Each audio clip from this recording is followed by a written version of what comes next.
Website सही वे में आपके मोबाइल के अंदर अगर आप इसको ओपन कर रहे हैं तो तभी ओपन होगी जब आप मोबाइल को लैंडस्केप मोड में चलाएंगे, यानी कि ऐसे चलाएंगे जैसे कि आप कोई गेम या फिर वीडियो देखते हैं मोबाइल के अंदर। एंड कंप्यूटर के अंदर तो ये आसानी से ओपन हो ही जाएगी। अभी यहाँ पर इसमें क्या करना है, वीडियो के डिस्क्रिप्शन में जो मैंने लिंक दिया है आपको ओपन करना है, जिसको आने के बाद में click here for new version, इसके ऊपर क्लिक करना है। अब आपके सामने यहाँ पर कुछ ऐसा इंटरफेस आ चुका है। सबसे पहले आप यहाँ पर फर्स्ट नेम एंटर करेंगे, तो जो भी फर्स्ट नेम है वो यहाँ पर डाल दीजिए। फर्स्ट नेम को दोबारा डाल करके वेरीफाई कीजिए, अगर आपका मिडिल नेम है तो डाल दीजिए, नहीं तो खाली छोड़ दीजिए। एंड देन जो आपका लास्ट नेम है वो आप एंटर करेंगे, लास्ट नेम को दोबारा डाल करके वेरीफाई कर देंगे। अपना मोबाइल नंबर एंटर करेंगे जो कि वैलिड होना चाहिए, फिर इस नंबर को दोबारा डाल करके वेरीफाई कर देंगे। एंड देन अल्टरनेटिव नंबर, कोई अन्य नंबर आप देना चाहते तो आप यहाँ पर दे सकते हैं, नहीं तो आप चाहे तो इसको खाली भी छोड़ सकते हैं। फिर आप आपका ईमेल आईडी यहाँ पर एंटर करेंगे। ईमेल आईडी में @ से पहले जो आता है वही आपको डालना है, और उसके बाद में किस डोमेन पर है वो ईमेल आपको यहाँ पर बताना है। बेसिकली मान लीजिए अगर आपका ईमेल gmail.com पर है तो आप यहाँ पर @ से पहले इस सेक्शन में भर देंगे और फिर यहाँ से gmail.com सेलेक्ट कर लेंगे। And then confirm email ID के अंदर आप अपनी कंप्लीट ईमेल आईडी डालेंगे, यानी कि कोई डोमेन नेम सेलेक्ट करने की आवश्यकता नहीं है। उसके बाद सिक्योरिटी कोड डालेंगे, सभी जानकारी चेक करने के बाद सेव एंड नेक्स्ट इसके ऊपर क्लिक करेंगे। अब गाइज आपका जो रजिस्ट्रेशन है वो हो जाएगा और आपको रजिस्ट्रेशन नंबर एंड पासवर्ड की जानकारी आपके डिस्प्ले के ऊपर भी देखने को मिलेगी। साथ ही साथ आपको लॉगिन इन्फॉर्मेशन ईमेल और मैसेज के माध्यम से सेंड कर दी गई है, जो कि आपको सेफ रखनी है। अब आप यहाँ पर इस सेक्शन के अंदर फोटो और साइन अपलोड करेंगे। अगर मैं आपको सिंपल लैंग्वेज में बताऊं तो आप आपके फोटो का साइज 20 से 50 KB के बीच में रखिएगा और जो सिग्नेचर का साइज है 10 से 20 KB के बीच में रखना है। तो आपका सर्कल सेलेक्ट करना है, फिर आपको state you want to apply for, यानी कि किस स्टेट के लिए आप अप्लाई कर रहे हो वो स्टेट आपको यहाँ पर सेलेक्ट कर लेनी है। इसके बाद में गाइस यहाँ पर आता है local language for language proficiency test, यानी कि जो भी स्टेट आपने सेलेक्ट की है उस स्टेट की जो लोकल लैंग्वेज है वो आपको यहाँ पर देखने को मिलेगी। मैंने यहाँ पर जो सिलेक्ट किया है उसमें उर्दू, लद्दाख और ये वाली लैंग्वेज आती है। आपको आपकी स्टेट के अकॉर्डिंग यहाँ पर लैंग्वेज देखने को मिलेगी, उसमें से आपको आपकी लोकल लैंग्वेज सिलेक्ट कर लेनी है। अब एक सवाल है कि क्या आपने 10वीं या 12वीं के अंदर जो आपकी लोकल लैंग्वेज है वो आपने पढ़ी है और आपके पास कोई उससे जुड़ा हुआ कोई सर्टिफिकेट है कि हाँ आपने वो पढ़ी है लोकल लैंग्वेज? अगर हाँ तो यस, नहीं तो आप नो करेंगे। कास्ट कैटेगरी क्या है, general, EWS, OBC, SC, ST, जो भी है वो आप सिलेक्ट कर लीजिएगा। मैं इस फॉर्म को डेमो के लिए भरा हूँ तो मैंने यहाँ पर SC सिलेक्ट कर लिया डेमो के लिए, ताकि आपको कंप्लीट फॉर्म दिखा सकूं। अब आता है सब कास्ट, तो आपकी जो भी सब कास्ट है वो आप यहाँ पर एंटर कर दीजिएगा। फिर एक सवाल है कि I confirm that I in possession will produce, अगर आप EWS कैटेगरी कैंडिडेट है तो आप यहाँ पर इस वाले ऑप्शन के ऊपर टिक करके आपका EWS सर्टिफिकेट की अनुमति देंगे कि हाँ मैं उसको प्रोड्यूस कर दूंगा टाइम आने पर। उसके बाद में आता है कि are you trained apprentice of SBI, यानी कि क्या आप SBI के अप्रेंटिस है, आपने SBI अप्रेंटिस की जो वैकेंसी आती है क्या उसमें अप्लाई किया था? अगर हाँ तो यस, नहीं तो आप नो करेंगे। फिर नीचे की तरफ आएंगे, एक सवाल है कि क्या विकलांग और आपकी विकलांगता 40% या उससे ज्यादा है? अगर हाँ तो यस, नहीं तो यहाँ पर भी आप नो कर देंगे। अगर आप नो करते आप नहीं है तो ये बाकी के ऑप्शन एक्टिव नहीं होंगे, अगर आप है तो आपको इनको आंसर यस नो में करना होगा।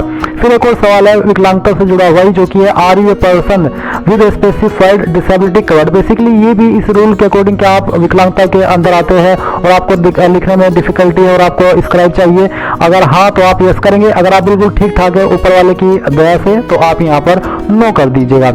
उसके बाद में गाइज आप नीचे की तरफ आएंगे तो आपसे पूछा religion to which you belong, आपका रिलीजन क्या है वो आप सिलेक्ट कर लीजिएगा। फिर यहाँ पे आता है do you belong to religious minority community, क्या आप रिलीजियस माइनॉरिटी कम्युनिटी से आते हैं, बिलोंग करते हैं? अगर हाँ तो यस, नहीं तो आप नो करेंगे।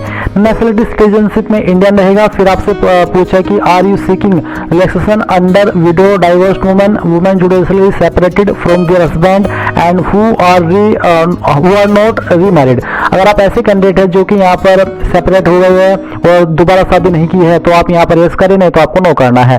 क्या आप एक्स सर्विसमैन है? अगर हाँ तो यस, नहीं तो यहाँ पर भी आपको नो करना होगा। क्या आप एक डिसेबल्ड एक्स सर्विसमैन है? अगर हाँ तो यस, नहीं तो यहाँ पर भी नो कर देना है।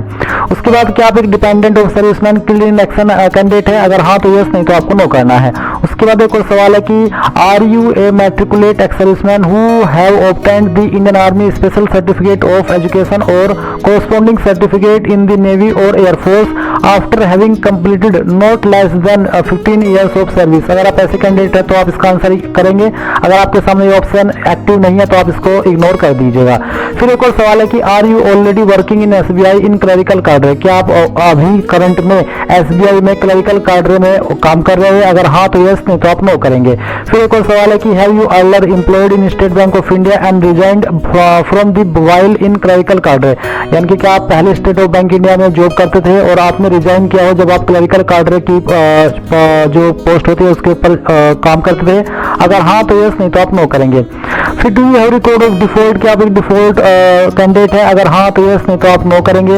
उसके बाद में यहाँ पर अगला ऑप्शन है कि is are these adverse report regarding character moral turpitude, यानी कि क्या आपके ऊपर कोई इंक्वायरी हुई है या फिर आपका कैरेक्टर सही नहीं है? अगर आप ऐसे कैंडिडेट है या आपके ऊपर एडवर्स रिपोर्ट है कैरेक्टर को लेकर के, अगर हाँ तो यस, नहीं तो आप नो कर दीजिएगा। अगर आपका रिकॉर्ड बिल्कुल साफ है हर तरीके से तो आप नो कर दीजिए इस वाले ऑप्शन में। फिर पूछे कि आप कौन सी स्टेट के अंदर आपका एग्जाम सेंटर रखना चाहते हो, आपको यहाँ पर सेलेक्ट कर लेना है। आपको यहाँ पर काफी सारे ऑप्शन मिलेंगे, मुझे सिर्फ यही दिखाई दे रहा है क्योंकि मैं लद्दाख रीजन से अप्लाई कर रहा हूँ। इसके बाद गाइस यहाँ पर स्टेट कोड आ जाएगा। उसके बाद फिर आप यहाँ पर जो आपका मेन एग्जाम सेंटर है वो कहाँ पर रखना चाहते हो उसकी जो सिटी है वो सिलेक्ट कर लेंगे। फिर यहाँ पर मेन एग्जाम का जो सेंटर है वो आप सिलेक्ट करेंगे। फिर यहाँ पर आता है I intend to bring the following ID, तो आप यहाँ पर इसके ऊपर टिक करके बताइए कि इनमें से मैं कौन सी आईडी एग्जाम सेंटर पर ले जाना चाहता हूँ जब मेरा एग्जाम होगा। तो कोई भी एक आईडी आप सेलेक्ट कर लीजिए आपकी चॉइस के अकॉर्डिंग और फिर उस आईडी का जो भी नंबर है वो यहाँ पर डाल दीजिए। फिर आता है kindly indicate medium of paper in preliminary and main exam में। प्रीलिमिनरी और मेन एग्जाम के अंदर आप किस लैंग्वेज में पेपर देना चाहते हो वो आपको सेलेक्ट कर लेना है। English and Hindi, English and Urdu, जो भी आप रखना चाहते हो आप चॉइस के अकॉर्डिंग अपनी सेलेक्ट कर सकते हैं। उसके बाद आती है पर्सनल डिटेल, तो जो डेट ऑफ बर्थ है आप सेलेक्ट करेंगे, पहले डे, फिर आपका जो भी मंथ है वो, और उसके बाद में आपका ईयर। ये सिलेक्ट करने के बाद में आप आपका जेंडर बताएंगे कि आप जुड़वा भाई बहन है, अगर हाँ तो यस, नहीं तो आप नो कर देंगे। फिर गाइज आपका मैरिटल स्टेटस क्या है, अनमैरिड, मैरिड, जो भी है वो आप यहाँ पर सिलेक्ट कर लीजिए। उसके बाद आप यहाँ पर फादर का फर्स्ट नेम डालेंगे, फादर का मिडिल नेम डालेंगे, लास्ट नेम डालेंगे। इसी प्रकार से मदर का फर्स्ट नेम, मिडिल नेम और लास्ट नेम डाल देंगे।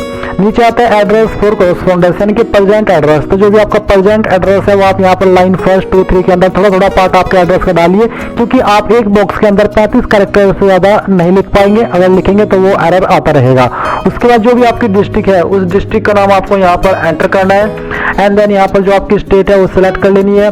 फिर आपका जो पिन कोड है वो भी आपको डाल देना है। अब अगर आपका प्रेजेंट एड्रेस और परमानेंट एड्रेस एक ही है, अलग अलग नहीं है, तो आप इस बॉक्स के ऊपर टिक कर दीजिएगा। अगर अलग अलग है तो अनटिक करके अलग से भर सकते हैं। उसके बाद आपके इस एड्रेस के ऊपर अपनी एप्लीकेशन फीस की जीएसटी इनवॉइसिंग, यानी कि जो फीस रिसिप्ट है वो सेंड करना चाहते हैं। अगर आप SC/ST OBC है, सॉरी अगर आप जनरल OBC है तो आप सिलेक्ट कर लेंगे। SC/ST के लिए कोई फीस नहीं है इसलिए यहाँ पर नील आ रहा है। अब आप यहाँ पर नीचे की तरफ आएंगे, उससे नेक्स्ट के ऊपर क्लिक करेंगे। अब गाइस यहाँ पर आपके सामने एजुकेशनल क्वालिफिकेशन का सेक्शन आ चुका है। तो आप सबसे पहले यहाँ पर ग्रेजुएशन या फिर उसके बराबर की योग्यता के अंदर बताएंगे कि आपने वो पास कर लिया है या अभी आप कर रहे हैं। अगर पास कर चुके तो आप पास सिलेक्ट करेंगे। फिर आपको बताने कि आपकी इनमें से कौन सा स्ट्रीम है या सब्जेक्ट है, अगर है इनमें तो सिलेक्ट कर ले, नहीं तो अदर्स के ऊपर क्लिक करके खुद से अपने डिग्री सब्जेक्ट स्ट्रीम का नाम यहाँ पर दे सकते हैं। उसके बाद में आपका कॉलेज या यूनिवर्सिटी कौन सा है वो आप यहाँ पर एंटर कर दीजिएगा। जो भी है अगर आप यहाँ पर लिस्ट में देख पा रहे तो लिस्ट से सिलेक्ट कर ले, अगर लिस्ट में नहीं आ रहा है तो खुद से आप अपनी कॉलेज या फिर यूनिवर्सिटी का नाम यहाँ पर दे दीजिएगा। डेट ऑफ पासिंग क्या था, पहले डेट, फिर आपका मंथ और उसके बाद में जो भी ईयर है वो आप यहाँ पर सिलेक्ट कर लीजिएगा। परसेंटेज क्या थे वो आप डाल दीजिए। क्लास क्या थी वो आप सिलेक्ट कर लीजिए। क्लास में कुछ कैंडिडेट कंफ्यूज होते हैं तो मैं आपको बता दूं कि अगर आपके नंबर 60 प्लस पर है तो आप फर्स्ट क्लास के अंदर आएंगे, और अगर आपके नंबर 45 से लेकर के 59% के बीच में तो सेकंड क्लास, और जिनके 33 से लेकर के 45 के बीच में होते हैं वो थर्ड क्लास या फिर पास क्लास में आते हैं। इसके बाद में इंटीग्रेटेड डबल डिग्री अगर आपके पास है तो बताइए कि आपने पास कर ली है, डिग्री सब्जेक्ट, आपकी यूनिवर्सिटी या कॉलेज का नाम, डेट ऑफ पासिंग, परसेंटेज और क्लास ग्रेड। कोई पीजी डिग्री है, कोई प्रोफेशनल क्वालिफिकेशन है, कोई अदर है वो आप यहाँ पर दे सकते हैं। मेनली अप्लाई करने के लिए इसमें आपसे डिग्री की ही योग्यता मांगी है। अब नीचे है वर्क एक्सपीरियंस, कोई वर्क एक्सपीरियंस है तो आप उसकी जानकारी भरिएगा, नहीं तो खाली छोड़ दीजिए। फिर यहाँ पर जो प्री एग्जाम ट्रेनिंग मिलती है SC/ST को क्या आप लेना चाहेंगे, अगर हाँ तो यस, नहीं तो आप नो कर सकते हैं। अब लैंग्वेज नॉन, कौन कौन सी लैंग्वेज आपको आती है, जो भी आपकी लोकल लैंग्वेज है वो आपको यहाँ पर देखने को मिलेगी, और वो आपको पढ़नी आती है तो इसके ऊपर टिक कीजिए, लिखनी आती है तो यहाँ पर, बोलनी आती है तो यहाँ पर। फिर जो आपको सेकंड लैंग्वेज आती है वो सेकंड लैंग्वेज आप यहाँ पर लिखिए, उसका जो स्टेटस है वो भी आप यहाँ पर इस तरह से बता दीजिए। फिर इसके अलावा कोई आपको और भी लैंग्वेज आती है वो भी आप यहाँ पर लिख दीजिए इस तरह से और उसका स्टेटस बता दीजिए। कोई और भी लैंग्वेज आती है, कोई जो इंडिया की लैंग्वेज हो वो आप यहाँ पर लिखिए और उसका स्टेटस बता करके यहाँ पर सेव एंड नेक्स्ट के ऊपर क्लिक कर दीजिए। अब जो भी जानकारी आपने भरी है शुरू से लेकर अभी तक उसका प्रीव्यू आपके सामने है। सभी जानकारी एक बार फिर से चेक कर लीजिए। जब आपको लगे कि सभी जानकारी सही है तो आप आई एग्री के ऊपर क्लिक कीजिए। फिर दो ऑप्शन है टिक करने के। एक है कि I confirm that my name as filled by me in the application form exactly matches with the name in my ID proof, यानी कि जो नाम मैंने इस फॉर्म के अंदर भरा है वही सेम नाम मेरी आईडी के अंदर जो आईडी मैं यहाँ पर दे रहा हूँ। अगर तो दूसरा है कि there is a change in my name and will bring a documentary proof for the same at the time of exam, यानी कि मेरा नाम और मेरी आईडी के अंदर जो आपने नाम इसके अंदर भरा है फॉर्म में वो और जो आपकी आईडी के अंदर नाम है वो अगर अलग है तो आप सेकंड वाले के ऊपर टिक कीजिएगा।